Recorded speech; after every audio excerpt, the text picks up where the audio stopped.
meus queridos irmãos e irmãs, a liturgia da palavra desta segunda-feira, da 12ª semana do tempo comum, é bastante dura para nós, não é? Porque muitas vezes a sociedade inteira nos ensina a estarmos em um lugar na condição de juízes. Vira e mexe, nós observamos tantas pessoas que gostam de apontar o defeito dos outros e se esquecem do seu próprio defeito. Bom, todos nós somos chamados a ser santos. No entanto, todos nós aqui, de fato, somos. Será que existe alguém, tanto aqui no santuário, quanto aí na sua casa, que seja perfeito o bastante e que nunca tenha errado a ponto de apontar o dedo para o outro ou para outra? A quem cabe julgar? Somente a nosso Senhor Jesus Cristo, não é verdade? Ele é o único e o verdadeiro juiz. O restante, todos nós, não passamos de pecadores e repletos de fragilidades, repletos de traves os nossos olhos, né? E na verdade não são bem pequenos ciscos, né? Mas grandes traves. Quando nós olhamos para o defeito do outro, significa que nós queremos assim nos esconder atrás do defeito do outro para justificar o nosso defeito. Mas nós nos esquecemos que Jesus Cristo é aquele que perscruta os corações. Ele conhece o mais profundo do nosso ser. Então, a nossa missão não é julgar. Às vezes eu fico me questionando, queridos irmãos e irmãs, baseando-me no Evangelho que foi proclamado para nós hoje. Quantas e quantas vezes nós não somos igreja tribunal? E nessas vezes em que nos tornamos igreja tribunal, nós começamos a impor as coisas às pessoas. E quando nós impomos as coisas às pessoas, não existe amor. O amor não anda de mãos dadas à obrigatoriedade. A gente faz porque a gente ama. A gente obedece a Deus porque a gente ama a Deus. Mas quando a gente se sente acuado, né, obrigado, na primeira oportunidade que a gente tem, o que é que a gente faz? A gente foge. A gente se livra, né, daquilo que nos obriga a realizar alguma coisa, né? Então nós devemos fazer por amor.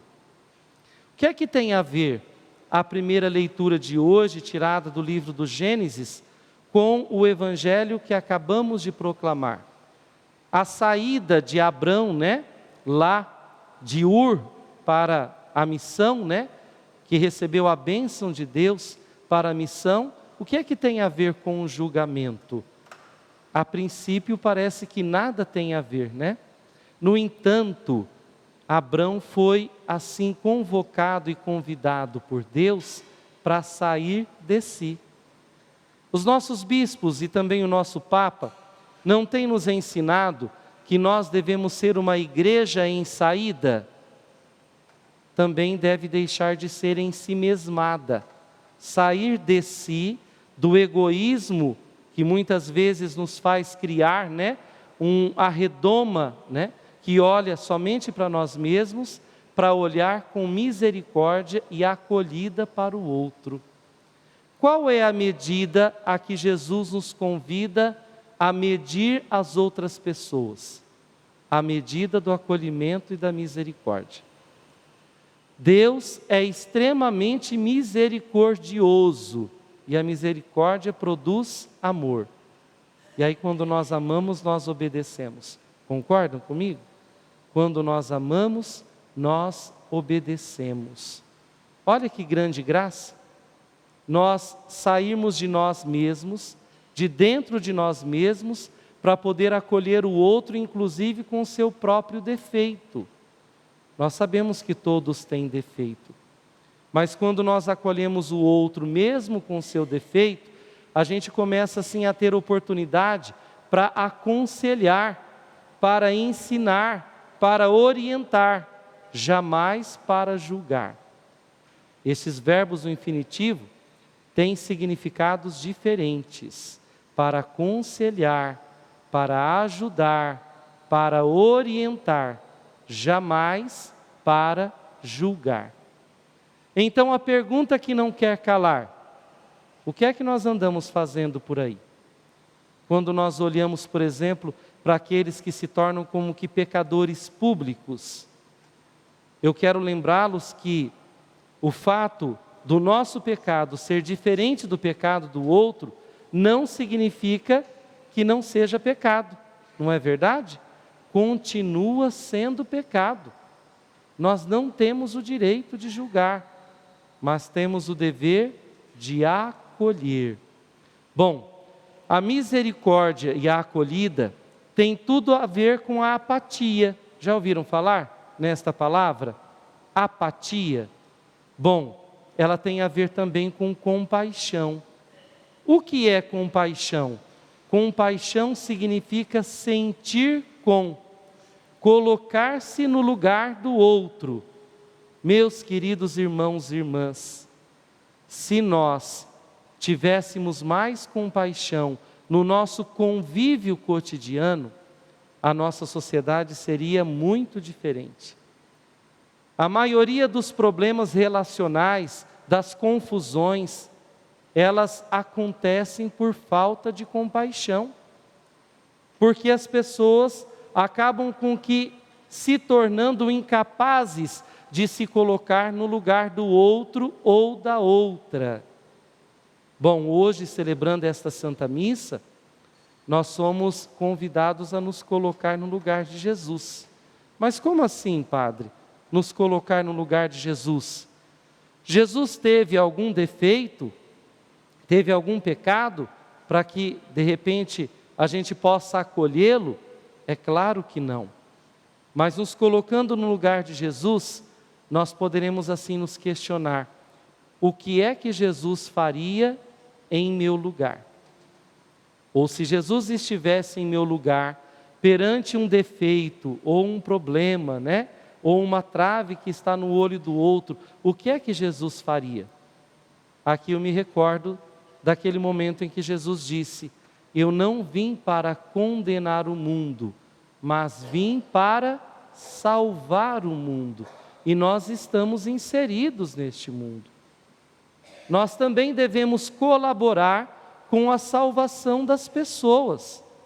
Quando nós julgamos e condenamos, nós não colaboramos com a sua salvação. E tampouco colaboramos com a nossa própria salvação. Porque com a mesma medida em que nós medimos, nós seremos medidos. Se nós julgarmos, nós também seremos julgados. Mas se nós promovemos a misericórdia, nós também seremos tratados com misericórdia. Não é isso que nós queremos? Quando de repente nós fizermos a nossa Páscoa definitiva, e aí para morar no reino dos céus, a gente precisa ser tratado por Jesus com misericórdia. Por fim, eu gostaria de lembrar-lhes, baseado neste Evangelho, aquilo que todos nós rezamos na oração do Pai Nosso: perdoai-nos as nossas ofensas, assim como nós perdoamos a quem nos tem ofendido. Quantas e quantas pessoas não andam por aí no mundo com o coração carregado de mágoa, de ódio, de rancor? É falta de perdão. A medida da acolhida e da misericórdia é totalmente o contrário do rancor, do peso daquilo que muitas vezes nós carregamos contra os nossos irmãos e irmãs. Meu povo, a gente precisa ter moral com o Pai do céu, a tal ponto de falar assim: perdoa-nos como nós perdoamos. Se nós não perdoamos, então significa que Deus não vai nos perdoar, se é que Ele vai ouvir estas muitas vezes em que nós rezamos a oração do Pai Nosso, não é? Quantas pessoas com o coração de pedra não rezam a oração do Pai Nosso por aí? Ao menos uma vez por dia. tem consciência do que está falando para Deus? Sabendo que Deus é onisciente, Ele sabe de tudo. O coração aberto, transpassado e exposto de Jesus, na imagem que nós temos aqui, significa assim a abertura do seu eu divino para nós pecadores. Ele não coloca em evidência os nossos pecados e as nossas faltas. Ele não coloca em evidência, olhando para nós, aquilo que nós temos de defeito. Por primeiro, Ele nos ama. Sobretudo, Ele nos ama. Antes de tudo, a priori, Ele nos acolhe. Independentemente dos nossos erros. Independentemente dos nossos pecados. Aí, quando nós nos sentimos acolhidos pelo Sagrado Coração de Jesus, é que nós nos apaixonamos por Ele, e nos apaixonando por Ele, aí a gente se converte. A conversão sempre é por amor e com amor. E quando nós somos acolhidos, nós pecadores, somos acolhidos por amor e com amor, a gente começa a amar as outras pessoas também. É uma rede de ligação que a gente cria na nossa convivência aqui na terra, para merecermos o reino dos céus. Que o Sagrado Coração de Jesus e o Imaculado Coração de Maria sejam fonte de misericórdia e de salvação para nós, e que eles nos protejam nesta caminhada contra o ódio e o rancor. Louvado seja nosso Senhor Jesus Cristo. Para sempre seja louvado. Este programa tem o apoio dos nossos benfeitores. Seja você também um benfeitor, evangelizando com a gente. 0 Operadora 11 4200 8080.